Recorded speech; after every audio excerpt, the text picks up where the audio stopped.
Hi, everyone. I'm James Garbutt. And I'm Denny Dumas. And this is the Garbutt Dumas Real Estate Podcast.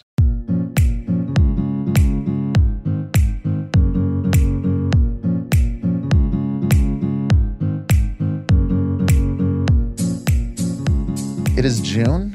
We are entering summer, and it's time for another market update. We're coming off of a record March, highest sales activity ever recorded in Greater Vancouver, a record April, highest sales activity ever recorded for an April. And May wasn't the highest on record from the latest stats that the real estate board came out with, but it was 27% above the 10-year average. So it was a real strong May, but it was just not a record-breaking May. And we're going to dissect why we think that is. Yeah. So the market came out of the gates in 2021 hot. So, like for most products, hot. For a lot of things, smoking hot. Boom. Boom. And now we're noticing a bit of a shift, and it's not a secret. I mean, everyone's kind of talking. Is it slowing? What's happening? Is the market changing? And I think the answer that that's what we're going to dig in here to on this episode is what is happening in this market as of June 2021? What do we think is going to happen over the summer and the year ahead and maybe the future years ahead?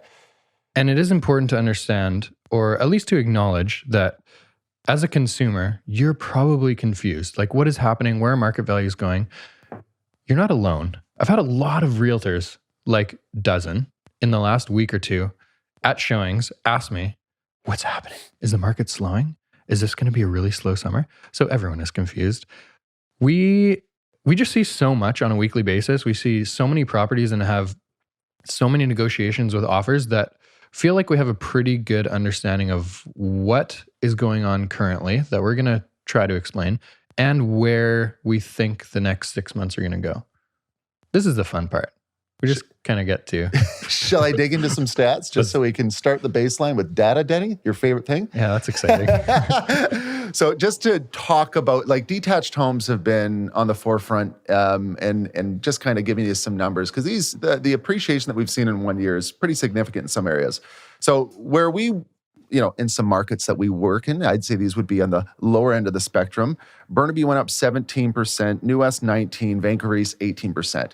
That over the last year for detached homes. So that was on the low end of the spectrum. Some of the more popular areas around Greater Vancouver, Maple Ridge up 32%, Port Moody up 25%, Poco up 29% in the last 12 months for detached homes. So those were some of the hotter areas, a little bit further out, a little more outdoor, nature-oriented. And then the highest was Whistler up 35.7%, Squamish up 33.3%, and Sunshine Coast up 43% over the last 12 months. That's 43. 43%. Yeah. Interesting. So these are huge. Like, I mean, I have never seen 30+% numbers this prominent.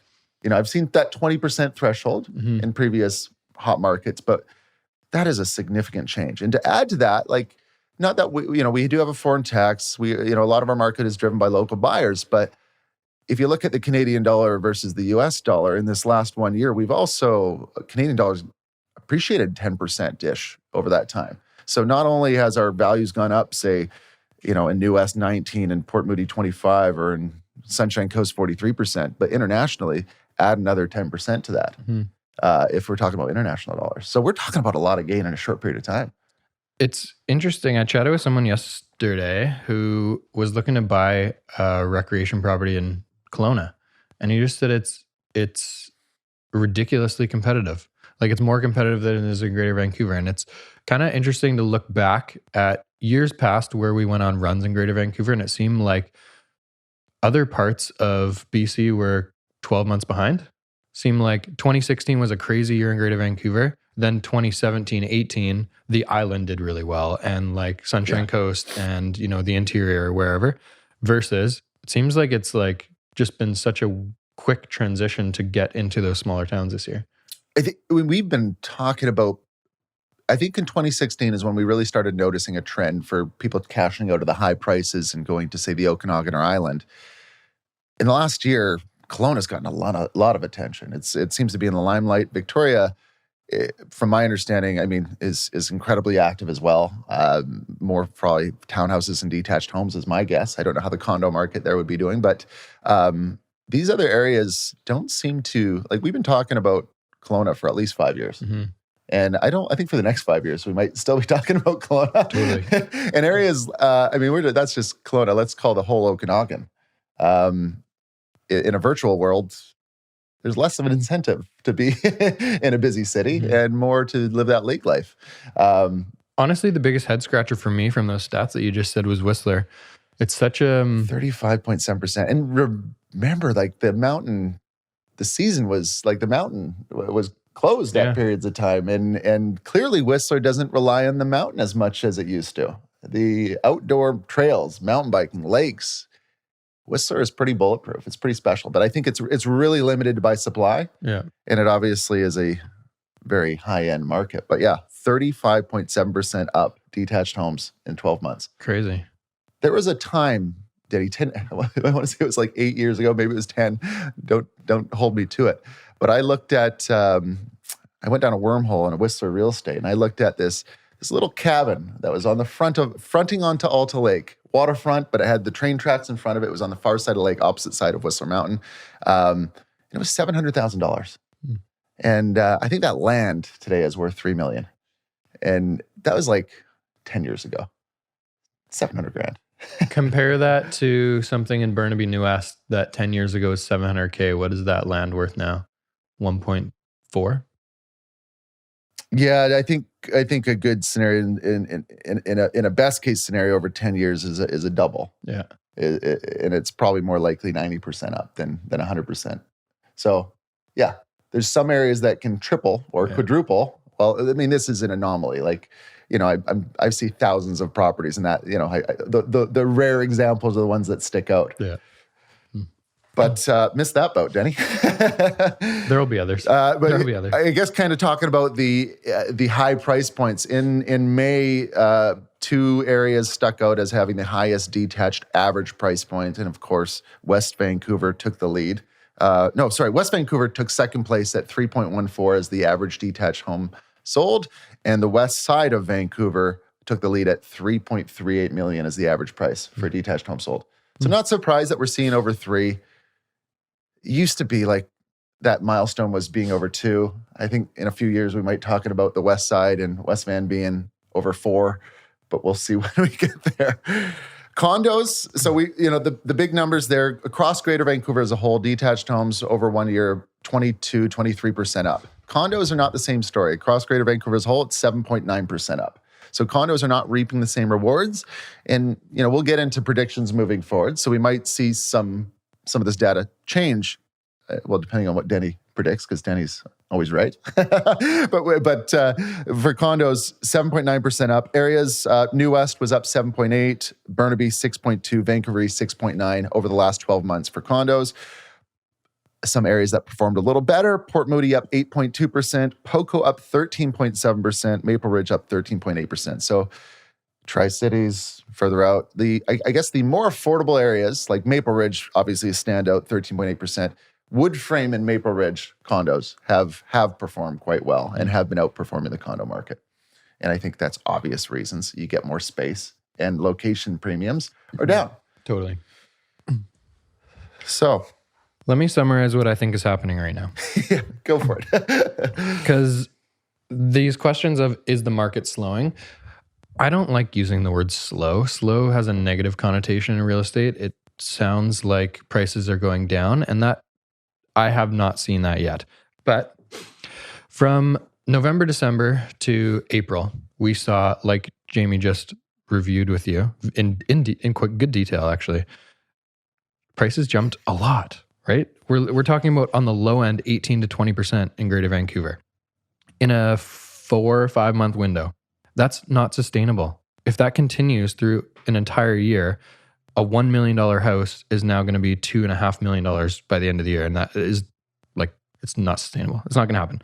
So what we're seeing now is this plateau effect. We've seen a big jump in prices. We saw this in 2016 and 2017. There was a big run and then it kind of halted. There's a little bit more inventory right now, which is helping. There are some buyers are just getting priced out, which is also helping lower the competition. There is lower competition for single family homes and good townhouses.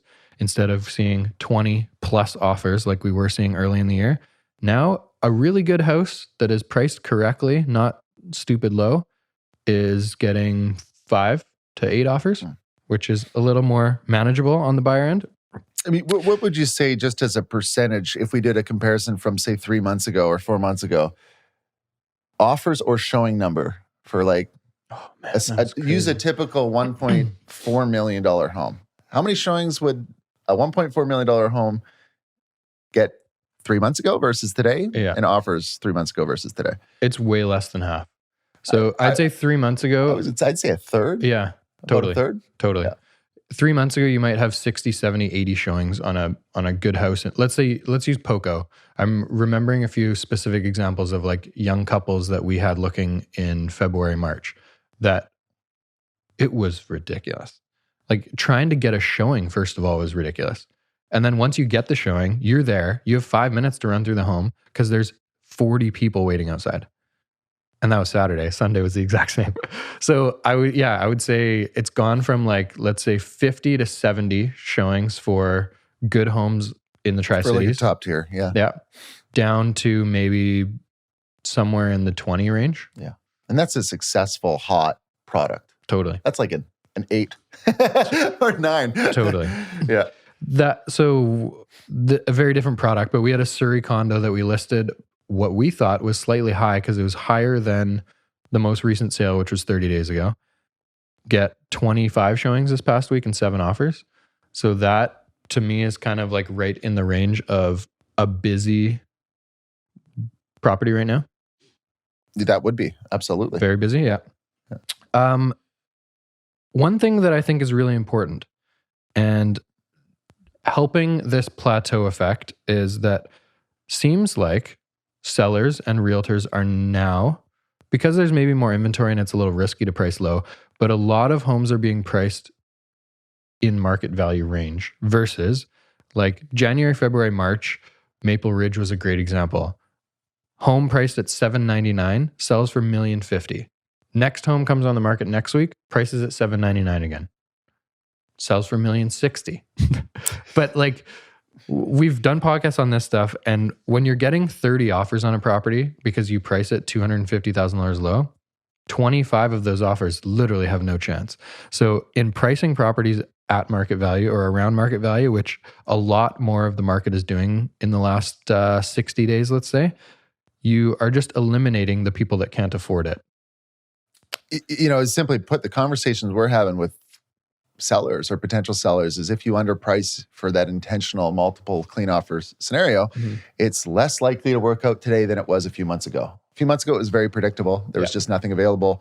Yeah. Now, intentionally underpricing it, I wouldn't say I wouldn't do it. I wouldn't do it like $799 to $1 million, but $999 with the intent to get $1,050,000 is a genuine strategy. Yeah. And I'd say more often than not, we're still suggesting that, but it depends on the product. If it's a higher end condo, we're not. Yeah. In like say New West, for example. But if it's a townhouse in Port Moody, I think being under that $1 million mark is important. Yeah. And well, for you know, it depends on the product, but that's just for a generic example.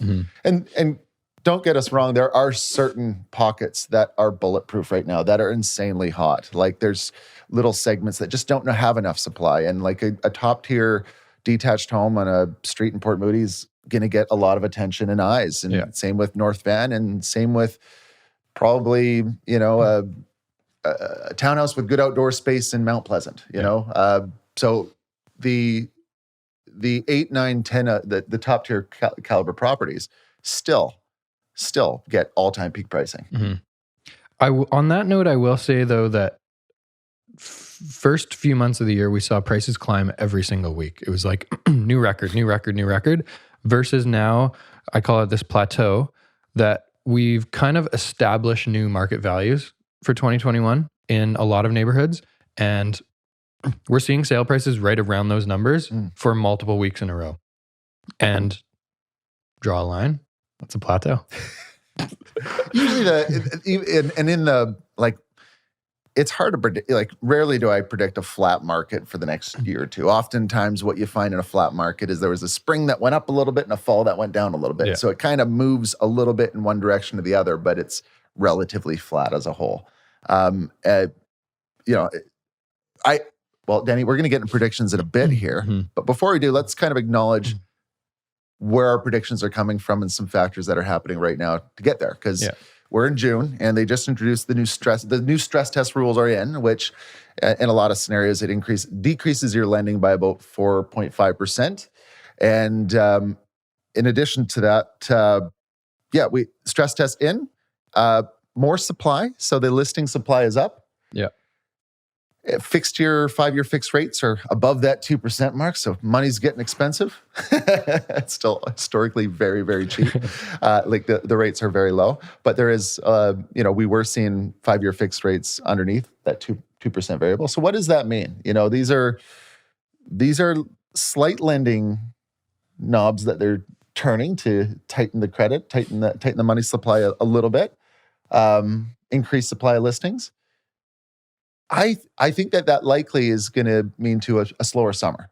I think, keep in mind, it's hard there are many micro markets within Vancouver. So there are many exceptions to this, but it feels like it's going to be a slower summer. And slower, knowing that slower doesn't mean buyer's market. Slower still means seller's market. Totally. Slower still means, even though it feels slower today, at the sales to listing ratios, at the market activity that we're seeing, if this slower pace continued, it is still at a level where prices are slowly increasing. It is still a seller's market. It is still enough sales to drive demand slowly upward as opposed to slowly downward. So my thought, and what we're seeing right now, it's early June, and what we're anticipated, the conversations that we're going to have as realtors in July and August is going to be, this summer's slow. Yeah. Which is good for buyers. Totally. Because I don't think it will last, personally. A very important thing to take into consideration right now, if you are thinking about selling, I would probably steer towards doing it sooner than later or waiting till mid-September. Reasons for that. People have been on house arrest for 18 months. That is going to change. June 15th, I think, was the date. We're a few days away from that. I see the second half of July and August being quite slow for number of transactions. I think there's going to be less inventory and there's going to be more people who take a break from real estate and do stuff with their families, get out to the Okanagan, start exploring and getting some of their sanity back, really. And I see that continuing through the rest of the fall as hopefully international borders open and this quarantine goes away. It sounds like we're getting close with number of vaccines, and I see real estate taking a back seat for a lot of people as they take back some of their freedoms. I think the summer is going to be quite slow. I don't think that means market values come down. I just think that means less transactions and less supply. I think that's a real good point. I do think summer's going to be slow. I agree with you. I don't think market values are going to go down like you're saying. So in terms of actual sales activity, like the real estate board stats may still, I'm not suggesting that sales are going to be below the 10-year average. Yeah. I'm just suggesting that there might be, I think they could still very well be above the 10-year average. Yeah. So still quite active comparatively to past markets, but not active comparative to how the momentum started this year. Yeah. Yeah. I think we're going to have a busy fall though. I think, I think the lack of supply through the summer is going to increase demand early in the fall. And I could see September, October, us going on a little bit of a run in prices, not like the early half of the year was, but maybe like in the 5 to 10% again. I wouldn't be surprised. Now this is it's a gut feel prediction in a way, because there's not a lot, there's not a strong tell that there's going to be a significant change in 6 to 12 months from anything we're seeing right now. Right now they've introduced the stress test, but the market slowed, but it hasn't slowed enough to give me fear or concern. I mean, I can recall July, August 2008, and this is going way back, but there was a significant momentum slowdown. And then come late August 2008, September 2008, it tanked and it dropped off 20%. And that that buildup of inventory and it was a significant buildup of inventory and decrease in sales that kind of led there. The reason why I don't think it's going to happen this go around is I don't think the inventory, even though the inventory is higher than normal, I don't think it's going to build up excessively. I think we don't have enough new product coming onto the market for, new supply, and detached supply is fixed. And a lot of the detached supply that's out there is too expensive. There's still a lot of more higher end homes than needed and not enough entry level homes. So the thought there is that a slower summer than the momentum we've seen, but come fall, a little more normalcy. I think the condo market could have a little bit of a resurgence. The urban inner city areas could have a little bit of resurgence. People would be back from vacations from the summer, and a good detached home will always get attention. A good townhouse seems to always get attention. So those basically what I'm thinking in the fall is that the townhouse detached market is still going to be just as strong as it is now. But the condo market, I think, might be a little bit better than we're seeing. And that is a wild guess. Guessing on condos right now, not a lot of data to really kind of justify that. But well, one of the reasons I think that is going to play out as well, and I would almost go as far as saying, I think areas that are farther away from the city, like Maple Ridge, like Langley, Abbotsford, Chilliwack, that have seen huge runs in the last 6 months, I think those will be slower in 2022. And this is purely on the guess that a lot of businesses start going back to being in person. And I think in talking to some business owners and accounting firm, people that work at accounting firms and stuff like that, they get a lot out of the camaraderie of people being in the office. And I know there's been a lot of talk and a lot of people saying that, life's going to change. We're never going to be in the office again. And I don't think that's going to be true. And so I see 2022, 2023 potentially going back west towards the city. Yeah. And as people move west, they move into smaller spaces, and that is condos. So, aside from, I agree. I think there's a lot of not just work, but social, like restaurant reservations 100%. going to go through the roof, and just that social patio life over the summer. Yeah. I think people are going to forget really quick that, being in the city is a good thing again. But part of the, aside from work from home, part of my logic behind the urban areas too is when you see areas, for example, Port Moody versus New West, there's been a clear separation this year in terms of desirability and appreciation, and in the favor of Port Moody.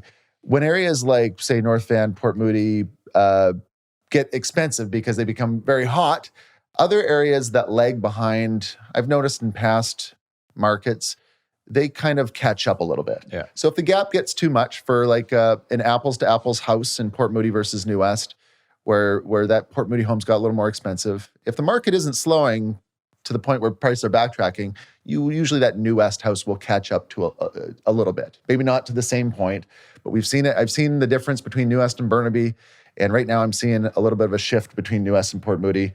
And I feel like New West being the example of an inner city urban suburb, you name, Richmond's one, East Van, Burnaby.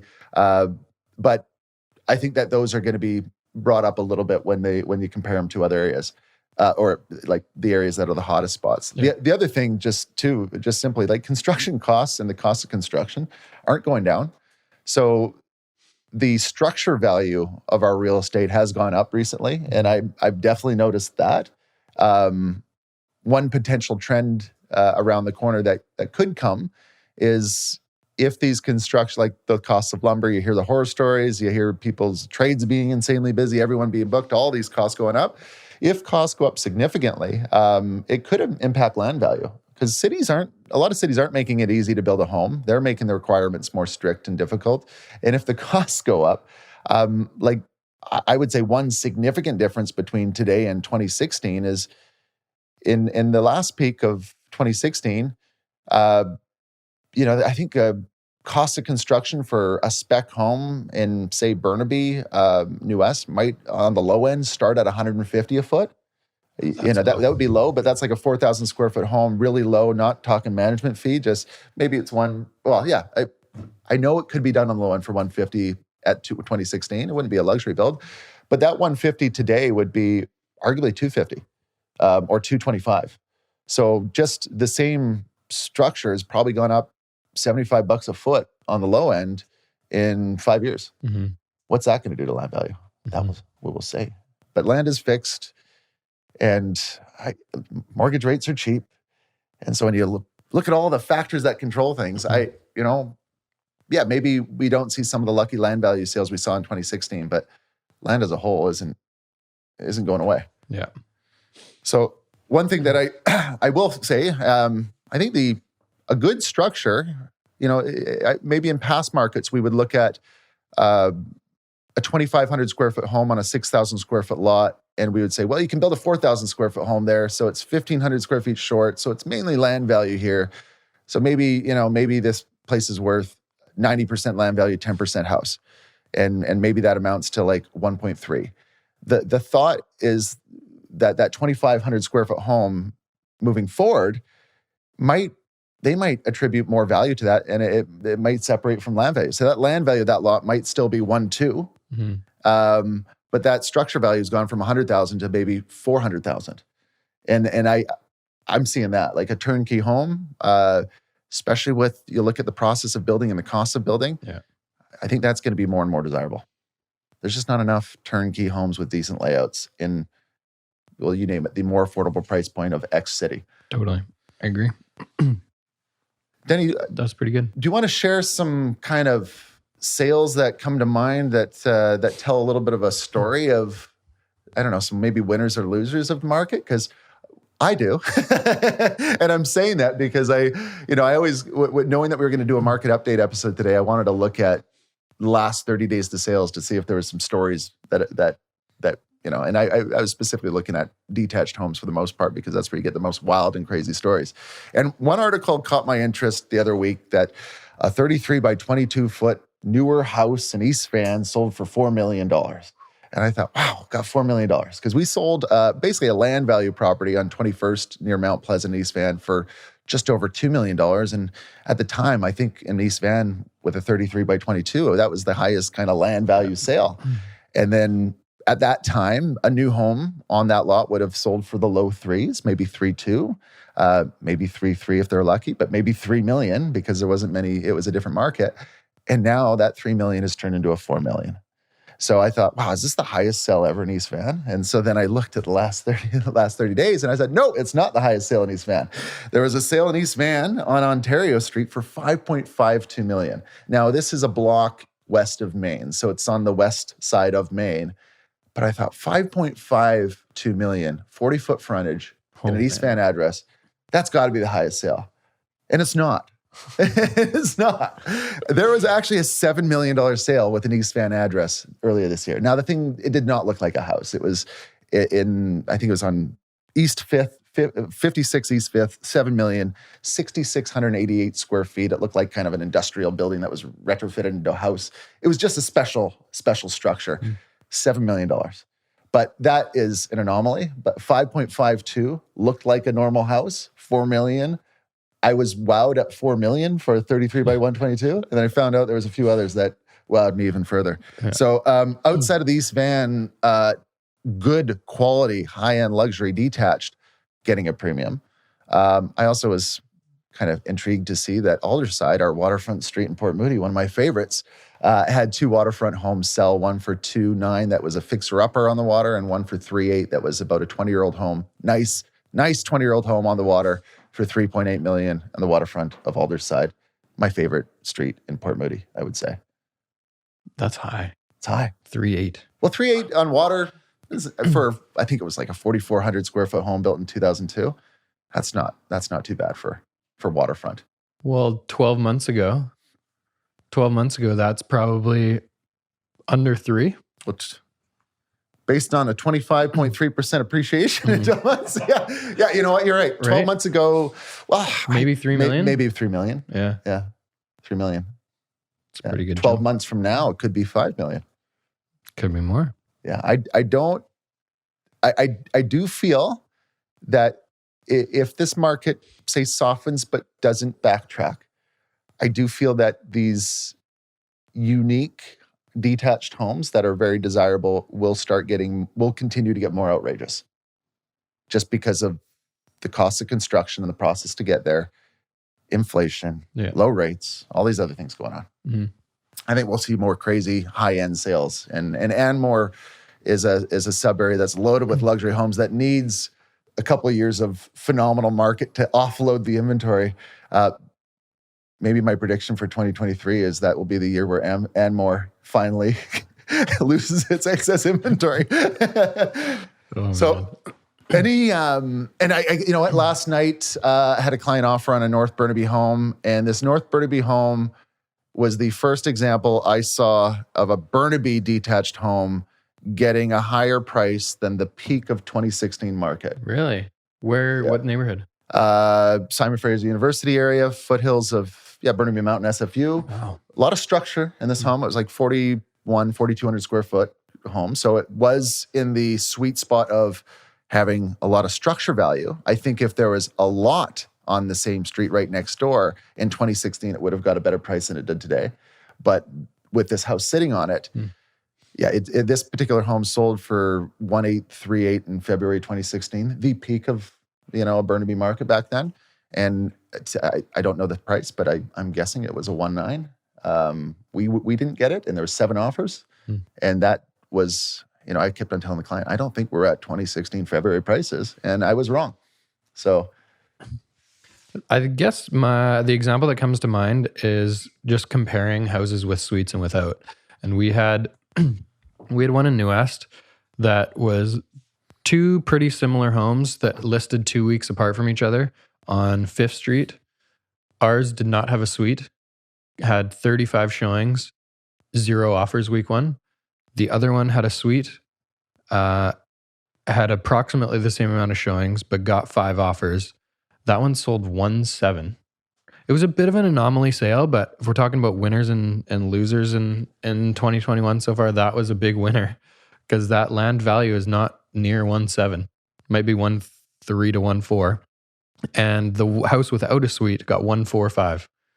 So buyers determined in that 2-week window that house with a suite was worth $250,000 more. It's probably not a legal suite either. No, it's unauthorized. Which is crazy. It's what value do you put on a suite and what value do you put on an unauthorized suite? Yeah. $250,000 for New West for an unauthorized suite is too much. You could build, and the house that we had, you could build, it had a 7-foot basement, it was a pretty big shell. It was 2,900 square feet. So the basement was maybe like 800. So your upstairs would be 2,021, which is still a pretty livable home for a family. If you put a suite downstairs, you could put a pretty ballin' suite downstairs for 50 grand. And someone chose to pay 250, 3 doors over. Putting a dollar value on a suite is a tough thing to do in a podcast format without having specific examples. Yeah. There are scenarios where I think a suite could add $200,000. Usually that would be a legal suite. Mm-hmm. But in a lot of, for example, and let's use Queen's Park or Alderside or a top tier neighborhood. If you have a 3,000 square foot home and you're in the $2 million range, a lot of those $2 million buyers don't want a suite. Mm-hmm. So if that suite makes the layout for the principal homeowner less desirable, it may not be a value add. But if you're in a mid-tier neighborhood and you still get a good 2,000 square foot or 2,200 square foot of living space for yourself and 800 square feet for suite, that suite could very well add a lot of value. And in some areas like East Van call it slightly below mid-tier neighborhoods, I guess the lower the neighborhood, the more the suite might add value to it. I think so. Yeah. And that's not an anomaly, that $250,000 spread. We've seen multiple homes in Sapperton that have suites that are getting in the mid to high 1.4s and above 1.5 in some sales. And then the houses without suites that maybe have quirky layouts or low basement ceiling height that you can't really put a suite in, or it'd be a kind of a shifty suite, are like mid to high 1.2s. So that gap there is over $200,000 too. So this is not like an anomaly that a suite on 5th Street got $250,000 more. It's just that spread this year of houses with suites and without has grown quite a bit. Yeah. Denny, predictions. Mm-hmm. I'm going to throw one at you. Deal. Port Moody's detached housing market went up 25% in the last 12 months. 12 months from now, what is that percentage going to be? Up 15 to 20. 15 to 20 for Port Moody. From today. Condos in Van East were up 6.9% in the last 12 months. What will that stat be in 12 months from now? Up 12 to 15%. Okay. I think I agree with you on the condos. I'm going to say on the Port Moody house, it'll be 10 to 15% up. I think it'll be up, but not 15 to 20. What are we betting? Oh, geez. Are we going to remember this bet? we should both get a gift Carl if we remember this. So what, June, what is it, so June 9th? 15% is the divider. Denny's saying over 15% for Port Moody detached homes come June 2022. Yeah. And I'm saying it's going to be under 15%. We agreed on the condos. I guess we got to find something else we disagree on. How about since we're in New Est a lot, how about your average house in New Est? What was that up last 12 months? 19% last 12 months. What will it be up in the next 12 months? I'm going to say, oh, geez, you know what, Denny? I want to almost go above the 15%. No, it's not going to get there. I'm going to say it's going to be 10 to 15. You're probably going to agree with that, aren't you? No, under. Okay. Under. Okay. I was going to say have a disagreement. 8 to 10%. Okay. Up. New Est houses in the next 12 months. 10 to 15. June 2022. How about we go with 11% or less is Denny? For New Est? 11% Sure. or more. Okay. So we have clear division. We have 2. Anything like, we're entering summer. We have fall around the corner. I will just openly say there's nothing that I'm seeing today that can give me any inkling of a prediction for a year or two out. And what I'm seeing, sometimes you feel like you have a little bit of a window 6 months out. And what this window is telling me is it's still going to be a seller's market as a whole. Yeah. But there's going to be a summer lull, and we're taking the wild stab that fall's going to be pretty busy for fall. Come next year, we both anticipate detached homes to be a higher price than they are today, and I think we both anticipate condos to be a higher price than they are today. So it doesn't mean hold off in anticipation of that crash. Some factors that could change the outcome of this, I mean, not that we're driven by international buyers, but if our dollar swings significantly one way or the other, it could impact our economy and our sales. Interest rates are a big one.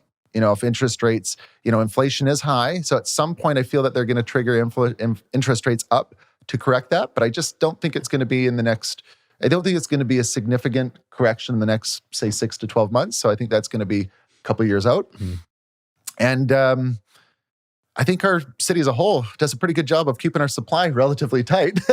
So a large part of this thought of the market driving up is still backed up, pent up demand from previous markets and years. Totally. Denny, anything come to mind for you? I got one question for you to end it. Last year obviously was a very strange first half of the year, but our second half of the year was the busiest second half of the year we've ever had. And I don't have the market stats for the second half of the year, but it seemed like overall sales activity was up quite a bit from a regular second half of the year. So our best second half of the year last year, we sold 90 properties from July 1st to December 31st.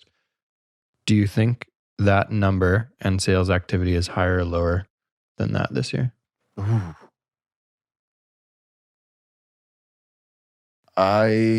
Last year's pretty busy, but this year's going to have better buying conditions and probably more supply. Yeah. Those will probably balance each other out. I'm going to take, I got to be positive and take the over, Denny. I got to take the over. I want to be proven wrong because I think it's going to be slightly less. I think we're going to see a really busy fall, and I wouldn't be surprised if we have really busy months in September, October, potentially November too. I mean, you're talking about our sales, but our sales kind of reflect the market in a way, So Totally. Will the fall market or the second half of this year have more transactions than the second half of last year? And I'm going to take a stab and say yes. I like it. I think that's it.